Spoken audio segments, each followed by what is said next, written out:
D'accord. S'il y a eu un Moïse historique, où est cet homme? Je veux dire, où a-t-il été enterré? Selon la tradition biblique, il a fini de l'autre côté de la vallée. Moïse est un personnage extrêmement mystérieux et énigmatique dans la Bible. Pendant longtemps, cela a ressemblé à une compétition amicale entre les archéologues et les historiens. Ils veulent sans tous être les premiers à trouver la réponse. Parce que Moïse n'est pas seulement un personnage d'une vieille histoire, il est l'une des personnes les plus importantes du christianisme, de l'islam et du judaïsme. Donc il n'est pas surprenant que jusqu'à aujourd'hui, la question reste vivante. Où a-t-il vraiment été enterré? Mais la discussion s'est soudainement enflammée lorsqu'une affirmation a été faite par le célèbre explorateur Josh Gates. Selon lui, il a découvert la tombe longtemps disparue de Moïse. Elle serait cachée sous une structure en pierre artificielle. Et à cause de cette affirmation, le monde a été comme choqué. Certains étaient ravis, d'autres intrigués, et certains ont demandé « Sommes-nous vraiment sûrs ?» Surtout dans les communautés religieuses. Parce que quand on parle de Moïse, ce n'est pas seulement de l'histoire, pour beaucoup c'est une question de foi. Et ce n'est pas tout. L'histoire a pris de l'ampleur lorsque Gates a décrit ce qu'il aurait vu à l'intérieur. Non seulement une tombe, mais aussi quelque chose de très étrange. Le genre de chose qui te fait réfléchir. Qu'est-ce que cela signifie pour la foi des gens? Donc si tu pensais que ce n'était qu'une simple découverte, ce n'est pas le cas. Cela pourrait changer la perspective de certaines personnes sur l'histoire et la religion. Mais avant de commencer, n'oublie pas d'aimer cette vidéo. C'est très important pour nous, les créateurs de contenu. Merci beaucoup et maintenant, commençons. Revenons d'abord sur les raisons pour lesquelles ce sujet est aussi important. Moïse est connu comme le prophète utilisé par Dieu pour faire sortir les Israélites de l'esclavage en Égypte. Si tu y réfléchis, avec une vie remplie d'événements aussi importants, tu t'attendrais naturellement à ce que sa tombe soit grandiose ou qu'il y ait un monument digne d'une légende. Mais même si nous avons de nombreux récits sur ce qu'il a fait, il y a toujours une chose qui manque, l'emplacement exact de sa tombe. Et à cause de cela, la vie de Moïse ressemble à une histoire inachevée. Beaucoup savent comment il a vécu, mais la question est, où a-t-il terminé sa vie? À cause de ce mystère, le voyage de Josh Gates a commencé vers le mont Nebo, un lieu longtemps associé à la dernière partie de la vie de Moïse. Mais avant d'aller directement à ce que Gates dit avoir découvert, nous devons d'abord mieux comprendre le parcours de Moïse. Et pourquoi jusqu'à aujourd'hui, tant de gens n'arrivent-ils toujours pas à passer outre cette question? Moïse est l'une des figures les plus respectées et les plus connues du judaïsme, du christianisme et de l'islam. Dans la Bible hébraïque, il apparaît souvent dans les livres de l'Exode, du Lévitique, des Nombres et de Jérusalem. Deutéronome, où il est présenté comme prophète, chef et législateur. Cela signifie qu'il n'est pas seulement un personnage de conteur. C'est lui qui a dirigé, donné une direction et est devenu le symbole du changement pour tout le peuple. On dit qu'il est né en Égypte vers la fin du XIVe siècle avant Jésus-Christ, à une époque où les Israélites étaient esclaves. Et dès le début, sa vie a déjà été marquée par des événements extraordinaires. À cette époque, le pharaon avait ordonné de tuer tous les nouveau-nés hébreux de sexe masculin. C'était pour empêcher les Israélites de devenir trop nombreux, alors la mère de Moïse était désespérée. Pour sauver son fils, elle a placé Moïse dans un panier et l'a laissé dériver sur le Nil. Par miracle, Moïse a été trouvé par la fille du pharaon. Elle l'a adopté et l'a élevé comme son propre fils, lui donnant le nom de Moïse, ce qui signifie « tiré des eaux ». Moïse a grandi comme un prince d'Égypte.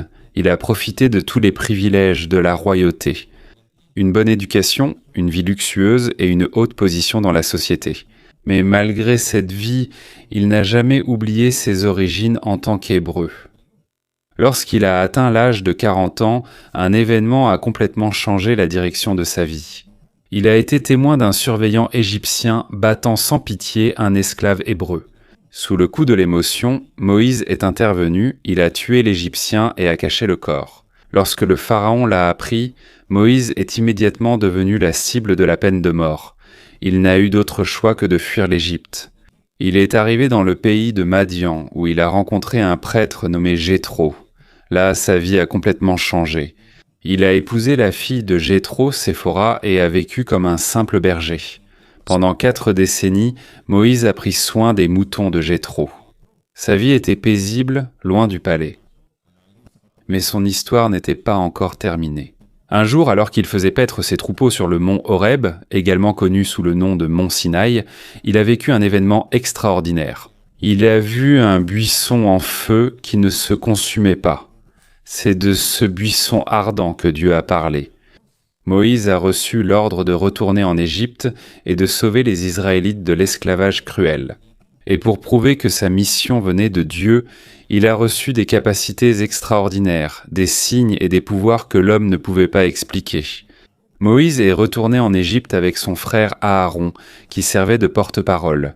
Ils se sont présentés devant le Pharaon et ont demandé la libération des Israélites. Mais le Pharaon a refusé, et à cause de cela, 10 terribles fléaux se sont abattus sur l'Égypte. Tout cela a été accompli par Dieu à travers Moïse. Le Nil s'est transformé en sang. Les grenouilles, les poux et les mouches ont envahi le pays. Les animaux sont tombés malades, de douloureuses plaies sont apparues, et une forte grêle s'est abattue. Les sauterelles ont détruit les récoltes, et une obscurité profonde a enveloppé tout le royaume. La dernière et la plus terrible des plaies fut la mort des premiers-nés. Personne ne fut épargné, même dans le palais du Pharaon. Pour sauver leurs enfants, les Israélites ont marqué leurs portes avec le sang de l'agneau sacrifié. Ce rituel a marqué le début de la Pâque. La Pâque, une tradition qui est encore célébrée aujourd'hui. Lorsque le fils aîné du Pharaon est mort, il a finalement cédé. Il a permis aux Israélites de partir. C'est ainsi que commença l'historique Exode vers 1250 avant Jésus-Christ, sous la direction de Moïse. Les Israélites ont entrepris un voyage dangereux vers la terre promise de Canaan, mais les épreuves n'étaient pas encore terminées. Le Pharaon regretta sa décision et poursuivit les Israélites avec son armée. Les Israélites se retrouvèrent coincés entre la mer Rouge et les soldats égyptiens qui approchaient. Sur l'ordre de Dieu, Moïse étendit la main au-dessus de la mer, et par un miracle, les eaux se séparèrent. Un passage sec apparut et les Israélites purent en traverser. Une fois qu'ils eurent passé, l'eau revint et engloutit toute l'armée égyptienne.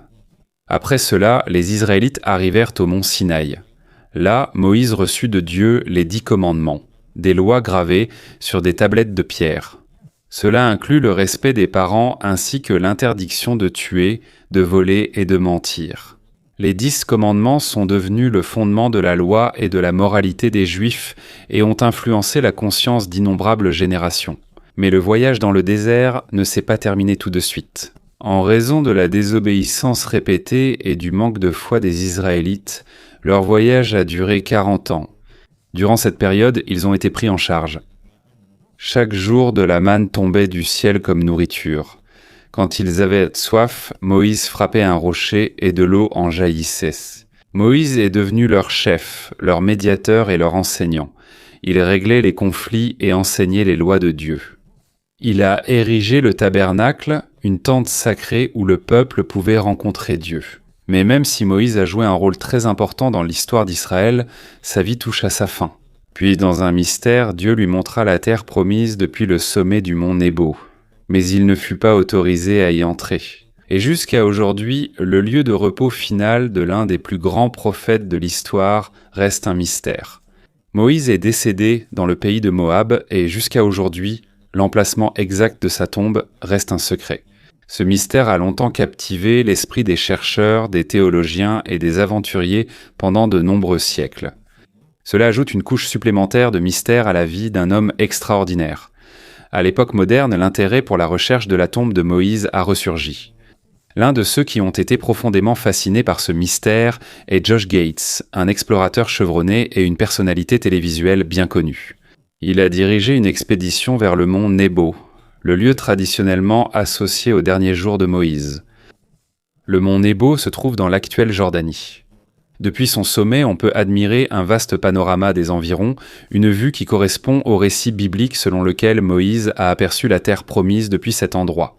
Même s'il n'existe pas encore de preuves archéologiques solides confirmant que Moïse y a réellement été enterré, on ne peut nier l'importance historique et religieuse de ce lieu. Le mont Nebo continue de servir de rappel de la profondeur de la foi et de l'immense influence du leadership de Moïse dans l'histoire d'Israël. L'objectif de l'expédition de Josh Gates est de percer les secrets de ce lieu ancien, dans l'espoir de trouver ne serait-ce qu'un petit indice ou un artefact qui pourrait éclairer le dernier chapitre de la vie de Moïse. Mais la recherche de la tombe de Moïse ne concerne pas seulement l'archéologie, c'est aussi un voyage spirituel. Preuve de la force de son histoire, une histoire qui a résonné à travers de nombreux millénaires et qui continue d'inspirer un très grand nombre de personnes. Depuis son sauvetage miraculeux alors qu'il n'était qu'un bébé, jusqu'à sa direction des Israélites hors d'Égypte et à la réception des 10 commandements, la vie de Moïse ressemble à une tapisserie tissée de foi, de courage et d'obéissance fidèle à Dieu. Et le mystère entourant son dernier lieu de repos ajoute encore au poids de son héritage. Un rappel que l'histoire n'a pas toujours de réponse claire et que la foi a le pouvoir de transcender le temps et l'espace. Alors que des explorateurs comme Josh Gates poursuivent leurs recherches, l'héritage de Moïse reste vivant et significatif, défiant chaque génération d'adopter les valeurs qu'il a incarnées, la foi, le leadership et la persévérance. Après avoir dirigé les Israélites pendant 40 ans dans le désert impitoyable, Moïse, le prophète respecté, est monté sur la partie venteuse et élevée du mont Nebo. De cet endroit, Dieu lui montra une vue magnifique de la terre promise, une terre décrite comme ruisselant de lait et de miel. Mais à cause d'une erreur passée aux eaux de Mériba, où Moïse a frappé le rocher au lieu de lui parler comme Dieu l'avait ordonné, il ne lui a pas été permis d'entrer dans cette terre. Selon la Bible, Moïse est décédé au mont Nebo, et dans un événement mystérieux, son corps a été enterré par Dieu lui-même dans un lieu qui n'a jamais été révélé. On estime que cela s'est produit vers 1271 avant Jésus-Christ, un moment qui a marqué la fin d'une époque et le début d'un mystère qui continue de troubler l'esprit humain. Bien que le mont Nebo soit depuis longtemps considéré comme le dernier lieu de Moïse, de nouveaux indices ont récemment semé le doute sur cette croyance. Selon les recherches de Josh Gates, il existe des indices provenant de textes anciens et de récits locaux qui suggèrent un autre emplacement possible, un endroit plus proche de la mer de Galilée. Au début de 2018, Josh Gates et son équipe ont lancé une expédition ambitieuse pour tenter de résoudre le mystère de longue date entourant Moïse. Ils ont emporté avec eux divers documents historiques, des cartes détaillées et une technologie moderne. Leur objectif, les sites submergés près de la mer de Galilée. Ils espéraient y trouver des artefacts ou des structures ayant un lien avec le mystérieux prophète. L'équipement de l'équipe n'est pas ordinaire.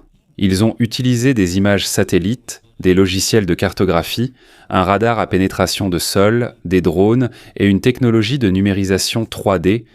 Grâce aux images satellites, ils ont identifié les formes de terrain et les plans d'eau qui correspondent aux descriptions des anciens textes.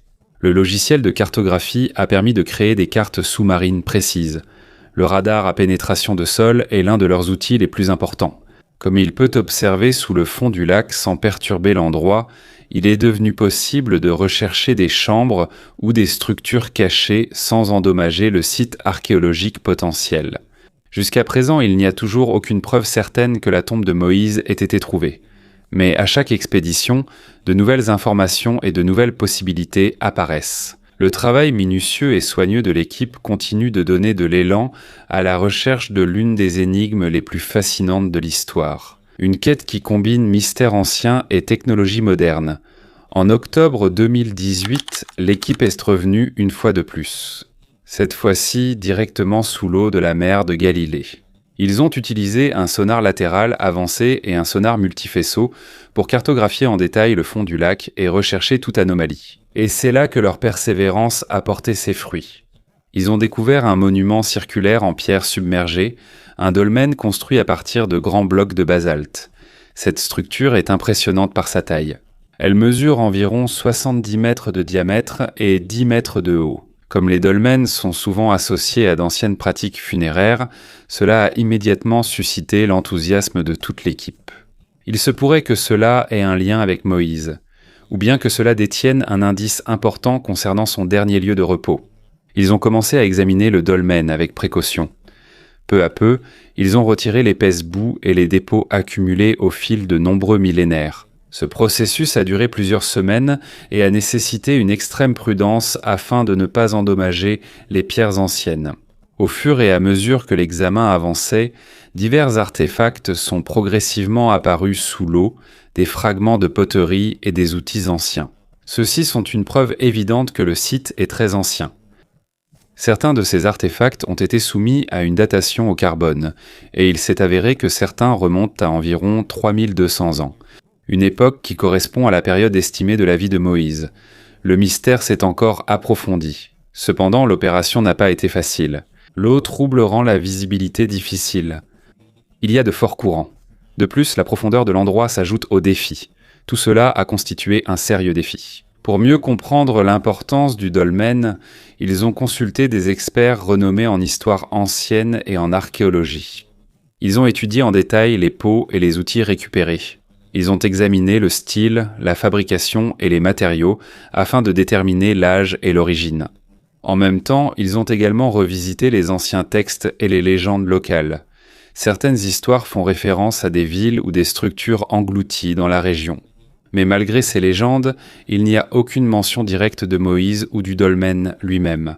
Même s'il n'existe aucune preuve solide reliant directement le dolmen à Moïse, la découverte a ajouté un nouveau niveau de mystère à la question de son dernier lieu de repos.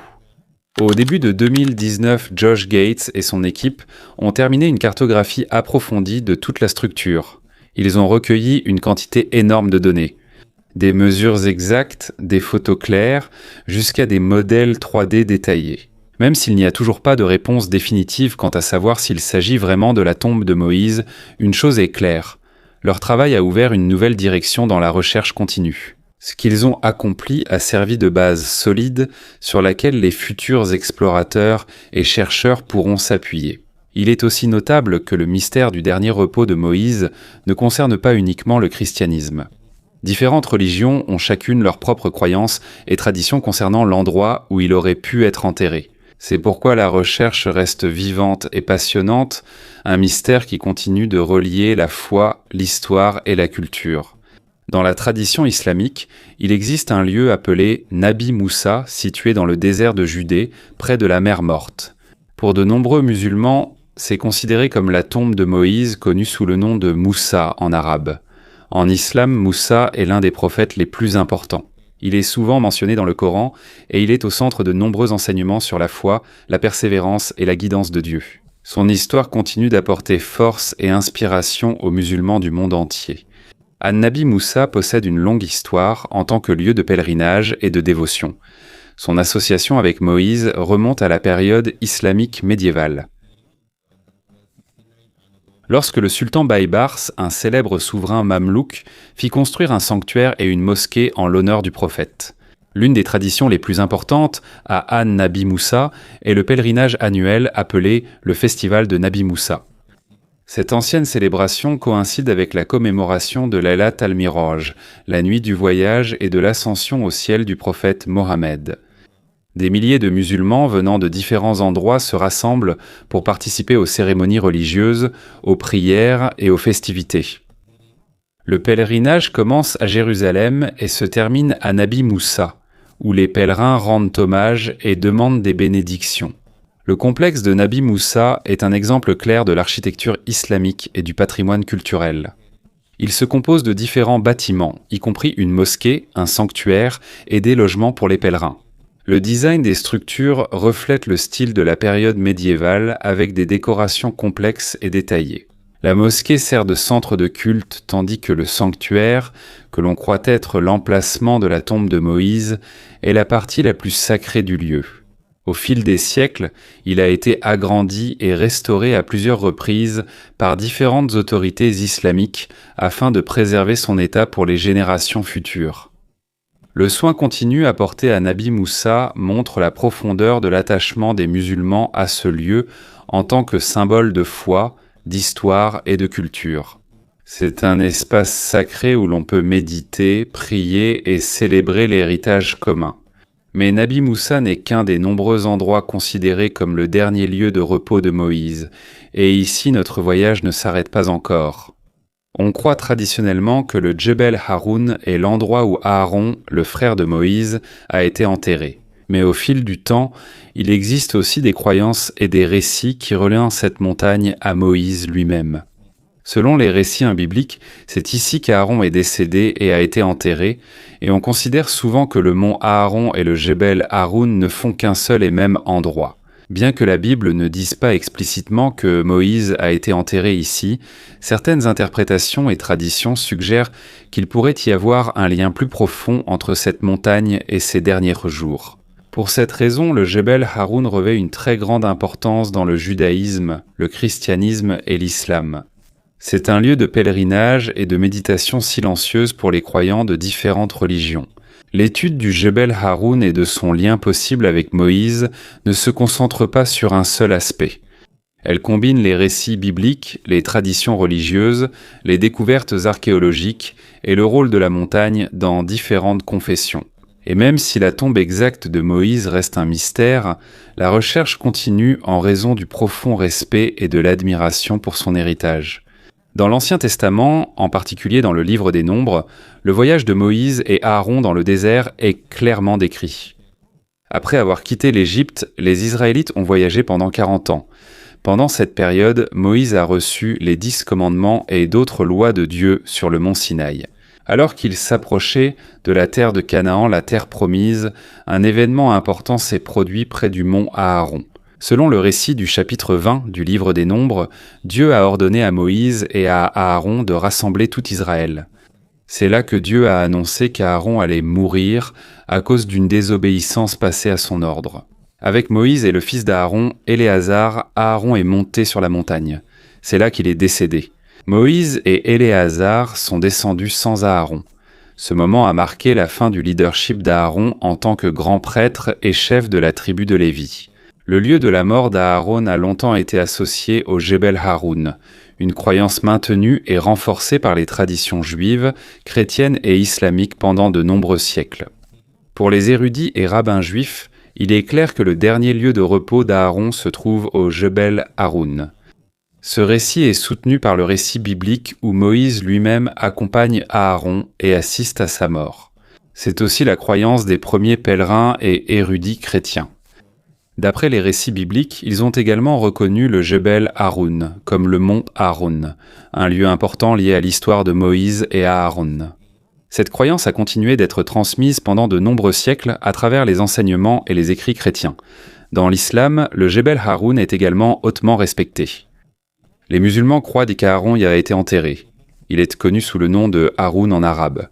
C'est un lieu sacré que les pèlerins visitent pour prier et rendre hommage à un prophète vénéré. Les érudits et historiens islamiques ont soigneusement documenté l'importance du Jebel Haroun dans l'histoire et la vie religieuse des musulmans. Ainsi, l'unité des 3 religions dans la reconnaissance de la montagne est évidente. C'est un lieu d'une profonde valeur spirituelle et historique. Le lien entre le Jebel Haroun, Aaron et Moïse ajoute encore du mystère à la quête continue de la vérité sur leur dernier Juj Tarsan. Revenons maintenant à l'histoire telle qu'elle est racontée dans la Bible elle-même. Selon le livre des Nombres de l'Ancien Testament, après être sortis d'Égypte, les Israélites ont voyagé dans le désert pendant 40 ans.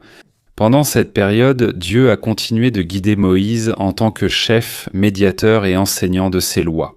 Dans le chapitre 20 du livre des Nombres, l'un des moments les plus importants de leur voyage a eu lieu. Dieu a ordonné à Moïse de rassembler Israël et lui a annoncé qu'Aaron allait mourir. À cause de leur faute passée, Aaron ne serait plus autorisé à entrer dans la terre promise. Moïse, Aaron et Éléazar sont montés sur la montagne, et là, Aaron est décédé. Moïse et Éléazar sont descendus sans leurs frères et pères. Cette montagne est toujours connue sous le nom de Jebel Haroun. C'est une identité préservée par les traditions juives, chrétiennes et islamiques jusqu'à aujourd'hui. Au final, la recherche de la vérité ne dépend pas seulement des paroles des hommes. À travers une étude approfondie des Écritures saintes, beaucoup croient que Dieu lui-même éclairera la vérité au moment opportun.